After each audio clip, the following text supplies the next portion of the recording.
ব্রাজিলের একটি নিলামে ভিয়াতিনা 19 নামে একটি গরু বিক্রি হয়েছে প্রায় 48 লাখ মার্কিন ডলারে, যা বাংলাদেশি মুদ্রায় দাঁড়ায় প্রায় 59 কোটি টাকা। এই বিপুল অঙ্কের লেনদেনের পর গরুটি বিশ্বের সবচেয়ে দামি গরু হিসেবে জায়গা করে নিয়েছে গিনেস ওয়ার্ল্ড রেকর্ডসে।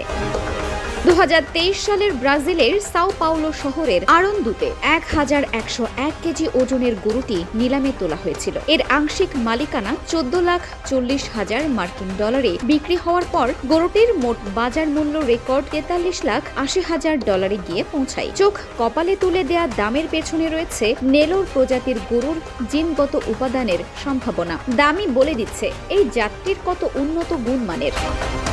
এর তুষার সাদা রং, বিশাল আকৃতি এবং চমৎকার জেনেটিক বৈশিষ্ট্যের জন্য এটি বিখ্যাত। শারীরিক দিক থেকে এই গরু অতি শক্তিশালী। গরুটির দুধেও আছে অনেক বেশি পুষ্টিগুণ। নেলোর জাতের গরুর উৎপত্তি ভারতে। অন্ধ্রপ্রদেশের নেলোর জেলার নাম থেকেই এই প্রজাতির নামকরণ করা হয়েছে। 1868 সালে জাহাজে এক জোড়া নেলোর গরু ব্রাজিলে নিয়ে যাওয়া হয়েছিল। এরপর এই গরুর সংখ্যার উল্লেখযোগ্য বৃদ্ধি ঘটেছিল দেশটিতে। এখন ব্রাজিলের অন্যতম গুরুত্বপূর্ণ গবাদি পশুর জাত হয়ে উঠেছে নেলোর গরু।